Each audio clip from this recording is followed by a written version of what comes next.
الله الرحمن الرحیم. اللهم صل و سلم علی سیدنا و نبینا محمد و علی آله و اصحابه اجمعین.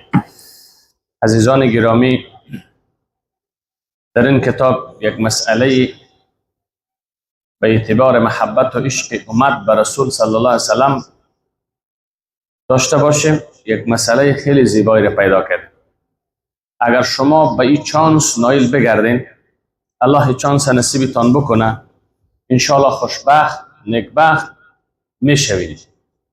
ولیکن کوشش میکنیم که این چانس به دست بیاریم. بعد از اینکه چانس الله به ما داد، باز اونجا انشاءالله چند مشکلات ما شما را پروردگار و برکت نایل شدن و رسیدن به این هدف و چانس الله مشکلات حل میگردانه. یک نسخه به خاطر رؤیت و دیدن پیغمبر علیه السلام در خواب. کسی میخواهد که یک نسخه پیدا کنه، یک طریقه پیدا کنه، یک روش را پیدا بکنه که امون روش و امون طریقه را همون ذکر بخوانه، از برکت اون ذکر پیغمبر علیه السلام در خوابش بیاید. اگر به شکل کامل نیاید، اون مشکلی از پیغمبر خدا نیست، اون مشکل از امون رایی در خواب بیننده هست. به هر شکل از اشکالی که رسول الله را در خواب دیدی، این چانس نصیبت شد، انشاءالله بسیار مشکلات حل میکنه.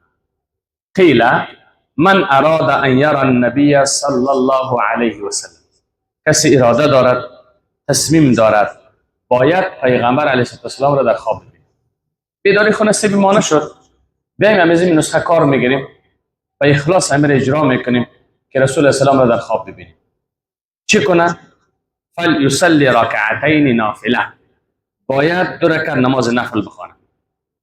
2 رکعت نماز نفل شب بخوانیم، چون اکثرا ما شما در خواب در شب میکنیم دیگه. خواب روز و قدر درست و برابر نیست. و جعلنا نومکم سباتا و جعلنا اللیل لباسا. شب آلای پوشش، آلای وقت خواب است، شب خواب کنیم. 2 رکعت نماز نفل بخوان. نیت کردم میخوانم یا ادا میسازم 2 رکعت نماز نفل بخوان شب خیسته یا تهجد.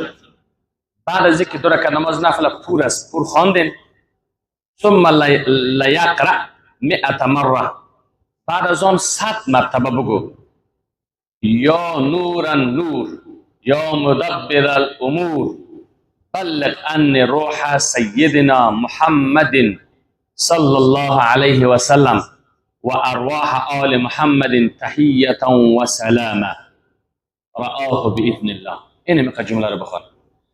یا نور النور یا مدبر الامور بلغ عنی روح سیدنا محمد و ارواح آل محمد تحیة و سلامه.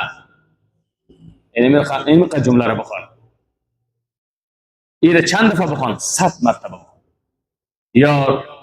یا نور النور یا مدبر الامور بلغ عنی روح سیدنا محمد و ارواح آل محمد تحیة و سلامه صلی الله علیه و سلم.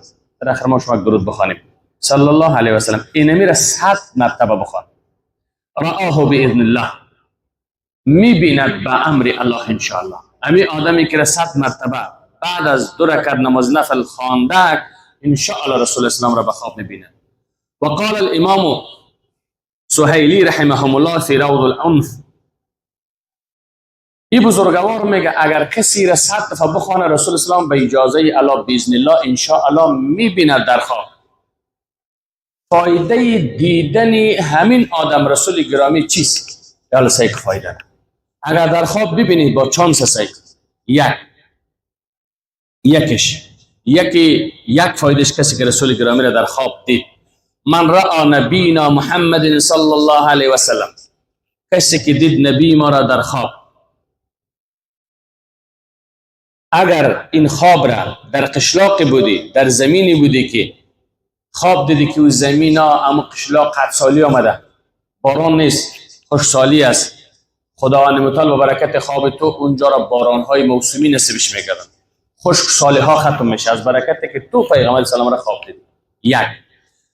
و او فی ارض قوم مظلومین، در منطقه خواب دیدی که اون ملت مظلوم است، یعنی مردم غزه خواب دید مظلوم هستند. ما مردم افغانستان مظلوم هستیم. در زمین و قشلاق و مملکت و کشوری امین دعا را خواندی و خواب دیدی همه مظلوم بود. نصرو همه نصرت پیدا میکنه، همه از مظلومیت میبره، همه نصرت الهی نصیبت میشه. خوش و من رآه علیه السلام، اگر کسی رسول علیه السلام را دید در خواب، فإن کان مغموما، اگر غم زده بود، محزون بود، دل شکسته بود، پریشان بود، ذهب غمه، غمش از بین میره. چند فایده شد؟ اولین فایدهش در سرزمین خواب دیدی که سرزمین خشکیده بود، قحطی بود، بیبارانی بود، الله سرسبزی ها و کشت‌های موسمی را نصیبت میکرد. اگر مظلومین در منطقه خواب رسول گرامی در خوابش پیغمبر سلامت نصرت و یاری خدا نصیبش میشد. دو فایده.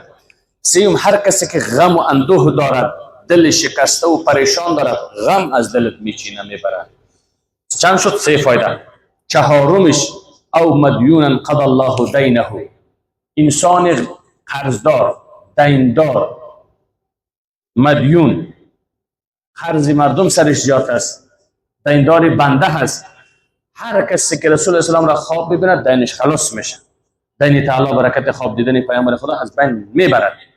چهارم شد. پنجم، و این کان محبوسا، اگر یک بندی در حبس قرار دارد، رسول گرامی را خواب ببیند از حبس خلاص میشه. و این کان عبدا اعتقه، اگر این خواب را یک غلام ببیند، الله غلام را آزادی نصیبش میکنه. و این کان غائبا رجع الی اهله، یک کسی غایب است، سر در گم است، وطن خدا پیدا کرده نمیتونه، اگر رسول اسلام در خوابش برد، الله متعال وطنش، راهنماییش، رجعتش در خانوادهش نصیبش میگردن.